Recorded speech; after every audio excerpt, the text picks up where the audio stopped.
खाई।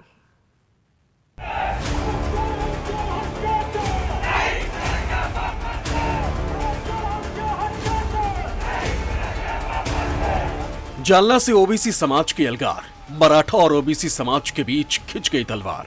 जालना के जिस ताल्लुके से मनोज जरांगे पाटिल ने मराठा आरक्षण आंदोलन का आगाज किया, वहीं से महाराष्ट्र सरकार के मंत्री और एनसीपी अजित पवार गुट के वरिष्ठ ओबीसी नेता छगन भुजबल ने जरांगे को सीधी चेतावनी दे दी। नतीजा 24 घंटे के भीतर दिख गया, मराठा समाज सड़क पर उतर गया। जालना में जरांगे के खिलाफ छगन भुजबल के बयान का गुस्सा जंगल की आग की तरह फैला। धाराशिव जिले में भुजबल के पोस्टर पर चप्पल जूते बरसने लगे। शुक्रवार को ओबीसी समुदाय का महाजुटान महाराष्ट्र के उसी जालना जिले में हुआ जहां से मनोज जरांगे पाटिल का आंदोलन शुरू हुआ था। उसी अंबर तालुका में हुआ जिसमें जरांगे पाटिल का गांव है। और इसी महाजुटान के मंच से ओबीसी नेताओं की तीखी बयानबाजी ने मराठा समाज को भड़का दिया। सियासी लड़ाई मराठा बनाम ओबीसी की हो गई। ओबीसी समाज की इस बैठक में सत्ताधारी खेमे के साथ विपक्षी कांग्रेस के नेता भी शामिल हुए, यानी जालना का ओबीसी महाजुटान सर्वदलीय हो गया। बैठक में महाराष्ट्र के वरिष्ठ ओबीसी नेता और सूबे के खाद्य एवं नागरिक आपूर्ति मंत्री छगन भुजबल, वरिष्ठ कांग्रेस नेता और महाराष्ट्र विधानसभा में विपक्ष के नेता विजय वटेट्टीवार, राष्ट्रीय समाज पक्ष के अध्यक्ष महादेव जानकर समेत कई ओबीसी नेता शामिल हुए। लेकिन सबसे ज्यादा सुर्खियों में रहे छगन भुजबल, क्योंकि उन्होंने मनोज जरांगे पर एक के बाद एक तीखे तंज कसे।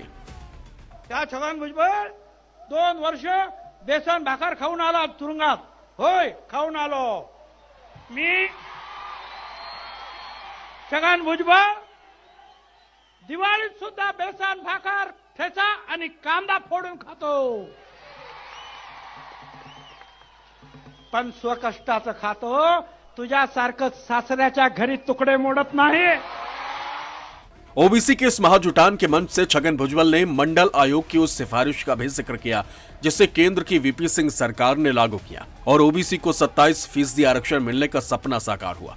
भुजबल ने इसके लिए मराठा क्षत्रप शरद पवार का भी शुक्रिया अदा किया। त्यांचे सगळे सहकारी देशभर फिरले, त्यांनी तो स्वीकारल्यानंतर आम्ही मागणी केली की पवार साहेब याची अंमलबजावणी तुम्ही करा। पवार साहेबांनी अंमलबजावणी केली। पवार साहेबांच्या हातामध्ये दुसऱ्या कुणाला हे आरक्षण देण्याची मुभाच नव्हती।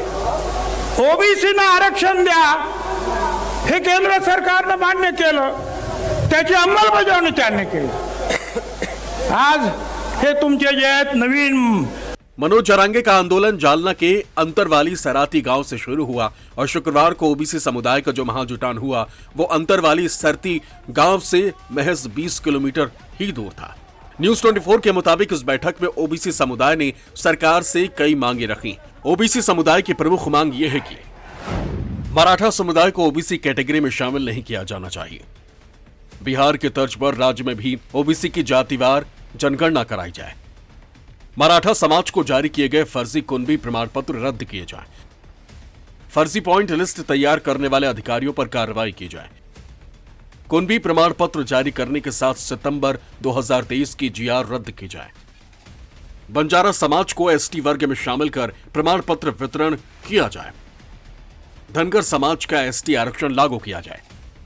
दरअसल महाराष्ट्र के ओबीसी समुदाय की असली आशंका यही है कि अगर मराठा समाज को ओबीसी का दर्जा दिया जाता है तो फिलहाल ओबीसी कैटेगरी में जो जातियां शामिल हैं उनका आरक्षण घट जाएगा और मराठा समुदाय ज्यादा प्रभावशाली है, लिहाजा ओबीसी आरक्षण का बड़ा हिस्सा यही ले उड़ेंगे। हालांकि जालना के इस ओबीसी महाजुटान के मंच से अजित पवार गुट के एनसीपी नेता छगन भुजबल ने 1 सितंबर के मराठा आरक्षण आंदोलन की हिंसा का जिक्र करते हुए पुलिस का खुला समर्थन कर दिया।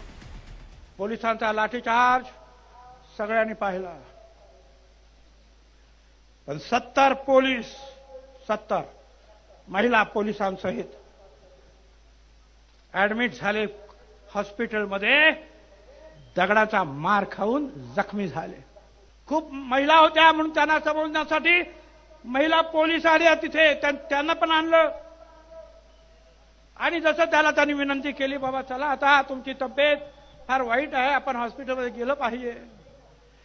छत्रपती शिवाजी महाराजांनी अरे दुसऱ्या त्या मोगलांच्या सुनेला सुद्धा आई म्हणून परत पाठवलं आणि तुम्ही आमच्या पोलिसांच्या भुजबल ने मनोज जरांगे पाटिल पर आरोप लगाया कि लाठीचार्ज के बाद जरांगे अपने घर चले गए और शरद पवार ने भी जरांगे का समर्थन इसलिए किया क्योंकि उन्हें पूरा सच नहीं बताया गया। जरांगे के समर्थकों की कथित करतूतों को छिपाया गया। हा लाठीचार्ज झाल्यानंतर हे शूर सरदार घरात जाऊन पळून झोपले। यांना हे अंबडचे आमचे मित्र टोपे साहेब,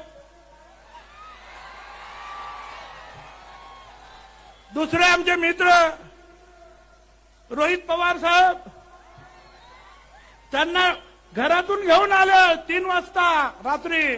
म्हणले बस तिकडे पवार साहेब येणार आहे आणि मग पवार साहेबांना पण यांनी आणलं। पण यांनी पवार साहेबांना हे नाही सांगितलं की हा लाठीचार्ज का झाला।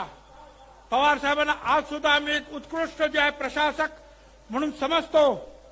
त्यांना जर हे दाखवलं असतं आणि हे प्रकार इथे झाले तर वेगळा आज मुद्दा निर्माण झाला असता। ओबीसी महाजुटान के मन से छगन भुजबल ने जरांगे पाटिल को सीधी चेतावनी दी तो लगे हाथ जाति गणना की मांग भी कर दी। भुजबल ने यह भी दावा कर दिया कि महाराष्ट्र के ओबीसी समाज के अधिकांश लोग बीजेपी के वोटर हैं। बेशक भुजबल अजित पवार गुट के नेता हैं, लेकिन वो अपने नेता के साथ सूबे की सरकार में भी शामिल है। एकनाथ शिंदे की अगुवाई वाली शिवसेना, बीजेपी और एनसीपी अजित पवार गुट की गठबंधन सरकार में कैबिनेट मंत्री का ओहदा भी संभाल रहे हैं। लिहाजा उनके भाषण में ओबीसी का पक्ष तो दिखा है, ये भी साफ दिखा है कि वो महाराष्ट्र की मौजूदा सरकार का बचाव भी कर रहे हैं। लेकिन इसी बैठक में शामिल वरिष्ठ कांग्रेस नेता और विधानसभा में विपक्ष के नेता विजय वडेट्टीवार भी मंच पर काफी आक्रामक दिखे। वडेट्टीवार ने 2 टूक कहा कि अगर ओबीसी के संवैधानिक आरक्षण से छेड़छाड़ हुई तो इसे कतई बर्दाश्त नहीं किया जाएगा। ओबीसी नेताओं की इस महासभा के बाद मराठा नेताओं की प्रतिक्रिया आनी भी स्वाभाविक थी। सूबे में नगर नगर मराठाओं को एकजुट करने की मुहिम में जुटे मनोज जरांगे पाटिल ने भी कोल्हापूर से सरकार को खरी खरी सुना दी। मराठ्यांच्या लेकरांचं चांगलं होऊ नये यांची जी भावना होती ती लोकांनी आता प्रत्यक्ष ऐकली। त्यामुळे आमचा समाज शांततेत पूर्ण एकत्र होणार आणि आरक्षण मिळाल्याशिवाय मी हटणार नाही। भुजबळ साहेबाला काय ताकद लावायची तर लावा म्हणा, आरक्षण घेऊनच आम्ही दाखवणार।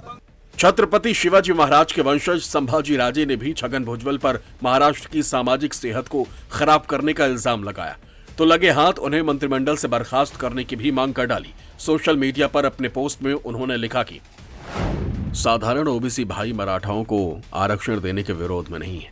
हालांकि भुजबल केवल अपनी राजनीतिक हैसियत बनाए रखने के लिए 2 समुदायों के बीच अस्तित्वहीन संघर्षों को भड़काने का पाप कर रहे हैं। भुजबल पर तीखा हमला बोलने वाले संभाजी राजे भोसले ने पुणे पिछड़ा वर्ग आयोग के प्रमुख से भी मुलाकात की, लेकिन इस मुलाकात के बाद भी उनके हाथ खाली ही रहे। पण शेवटी मागासवर्गीय आयोग एक स्वतंत्र डिपार्टमेंट आहे, स्वतंत्र आयोग आहे। त्यांच्यामुळे त्यांच्यावर कोणाचं बंधन नाही। जसं आज ते आम्हाला भेटले, उद्या अनेक लोकांना भेटू शकतात। त्यांनी सगळ्या आमच्या बाजू समजून घेतल्या। कुठल्या प्रश्नाची त्यांनी काही उत्तरं दिली नाहीत, पण ह्या प्रश्नाचं निश्चितपणाने विचार केला जाईल। आरक्षण के साथ साथ जो कि मामला बहुत बड़े वोट बैंक का भी है, इसलिए शिवसेना उद्धव गुट के नेता भी आरक्षण कोटा बढ़ाने की मांग को लेकर राष्ट्रपति द्रौपदी मुर्मू से मिलने पहुंच गए। मराठा आरक्षण आंदोलन की तपेश झेल रहे महाराष्ट्र में ओबीसी और मराठा समाज की सियासी लड़ाई के बीच शिवसेना शिंदे गुट और उद्धव गुट की खींचतान जारी है। शुक्रवार को बाला साहेब की 11वीं पुण्यतिथि पर सीएम एकनाथ शिंदे बाला साहेब को श्रद्धांजलि देने मुंबई के शिवाजी पार्क पहुंचे, जहां नारेबाजी के दौरान दोनों गुटों के बीच झड़प भी हो गई। यहां शिंदे गुट के शिव सैनिकों ने नारे लगाए कि शिवसेना सीएम एकनाथ शिंदे की पार्टी है और इससे भड़के उद्धव गुट के शिव सैनिक गद्दारों वापस जाओ के नारे लगाने लगे। उद्धव ठाकरे के नेतृत्व वाली शिवसेना का कहना है कि गद्दार और विश्वासघाती लोगों को बाला साहेब के स्मारक पर आने का नैतिक अधिकार नहीं। मराठा आरक्षण को लेकर दिल्ली में राष्ट्रपति से मुलाकात करने पहुंचे संजय राउत ने कहा कि सीएम शिंदे ने सत्ता के लिए बीजेपी से हाथ मिलाकर शिवसेना को खत्म करने की साजिश रची। मराठा आरक्षण की अलख जगाने वाले मनोज जरांगे पाटिल महाराष्ट्र सरकार को 24 दिसंबर तक का अल्टीमेटम दे चुके हैं। इस बीच जरांगे पूरे महाराष्ट्र का दौरा कर रहे हैं और सुबह से शाम तक लोगों को आरक्षण को लेकर जागरूक कर रहे हैं। जरांगे की मांग है कि मराठा समाज को 50% सीमा के तहत ओबीसी कोटे से आरक्षण दिया जाए, लेकिन अब ओबीसी समाज के नेताओं ने भी अपनी हकमारी के खिलाफ हुंकार भरना शुरू कर दिया। जाहिर है सत्ता किसी भी समुदाय को नाराज नहीं करना चाहती। हालांकि सरकार को कोई ना कोई फैसला तो लेना ही होगा, लेकिन रास्ता ऐसा है जिसमें आगे कुआं है तो पीछे खाई। अंकुश जायसवाल के साथ राहुल पांडे, मुंबई न्यूज़ 24।